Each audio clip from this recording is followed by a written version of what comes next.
So, if you've clicked on this, I'm going to take a guess that you are just exhausted. Maybe you just got off a really long shift, or maybe you're dreading the one that's about to start, and you're just looking for something, anything, to help you get through it. Well, let's get into it, because what you're feeling is completely real, and it's time we talked about it. I want you to just read that and let it sink in for a second. Seriously, this isn't about you not being strong enough or having a bad attitude. Not at all. It's about the very real cost of working on the front lines, inside a system that just demands so much more than it ever gives back. This is where we're starting from, knowing you're not the problem. So how does this kind of bone-deep exhaustion even happen? Well, it's almost never one big, dramatic moment. It's more like a slow leak, a toxic workplace that just drains your energy, your confidence, and your spirit, little by little, day after day. You've probably been told this your whole career, right? That you just have to slap on a smile and take it, because that's professional. But let's call it what it really is. It's emotional labor. It is exhausting work to have to manage your own feelings just to meet some corporate expectation, all while your own well-being gets pushed to the side. Oh, and here's another classic. That manager who's always hovering, watching your every single move, they're not motivating you. It's about control. And it sends a really clear message, doesn't it? It says, I don't trust you. That doesn't build anyone up. It just chips away at you, making you doubt yourself. And that's the absolute most crucial thing to understand here. It's not one single bad day that breaks you. It's the slow, steady drip of hundreds of them. That daily drain is why you feel so tired. It's a completely normal response to a totally unsustainable situation. Okay, so we've named the problem. Now what? What can we actually do about it right now, in the moment?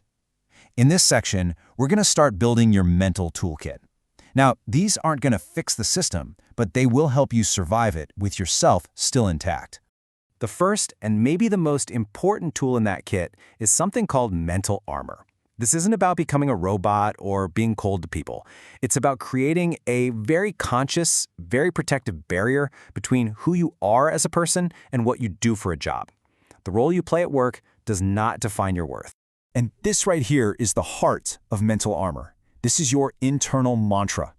When a customer is losing it over a coupon, or a manager is being totally unreasonable, you just repeat this to yourself silently. It takes the sting out of it. It reminds you that their behavior is a reflection of them, not a verdict on you. Now, to make that armor even stronger, let's zoom in on a technique we'll call shift-based survival. The idea is so simple. Don't think about the whole week. Don't even worry about tomorrow. Your only goal is to get through this one shift. But what if even a whole shift feels like way too much? No problem. You just narrow your focus again. Your job is to handle this one customer. That's it. This single interaction. Help them, let it go, and then move on to the next single thing. And then, you know those moments where even that feels overwhelming? That's when you bring it all the way back to the most basic thing you have, your breath. Just focus on one single conscious breath in and one conscious breath out. It's a tiny, powerful way to ground yourself right here, right now. All right, the next tool is all about preservation. It's called silent boundaries. This means you do not owe anyone an explanation for why you're tired.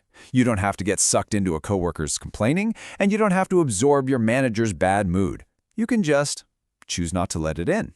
It's like an internal no thank you that nobody else even needs to hear. Protecting yourself on the clock is huge, but it's only half the battle.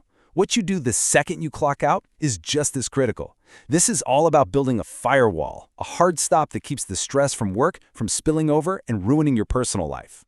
And this doesn't have to be complicated. It's a really simple 3-step ritual. First, a physical reset. Change your clothes, blast some music, walk around the block, anything to tell your body work is over.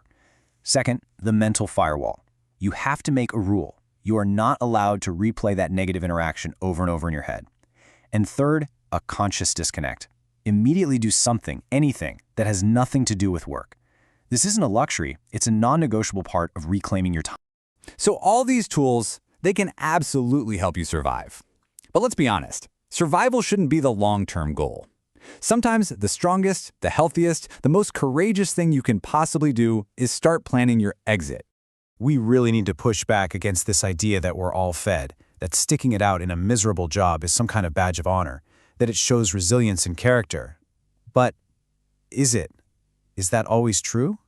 Let's just be perfectly 100% clear about this. The answer is no. There is absolutely nothing noble about sacrificing your mental health for a paycheck. Real strength is knowing when something is breaking you and having the courage to take steps to protect yourself. And leaving doesn't have to be this huge, dramatic, bridge-burning event. In fact, the most powerful kind of exit is often a quiet one. It's about planning your next move in private. It's about using your own time to learn new skills. And it's about making a conscious choice to put your own peace of mind above any kind of misplaced professional pride. So, when we put all this together, the daily drain, the mental armor, the exit plan, it all really boils down to one final, incredibly simple thought. And that's it. That is the bottom line. There will always be another job. There will always be another store, another company, another paycheck. But you only get one you. You have to protect that because it is the only thing in this entire equation that is truly irreplaceable.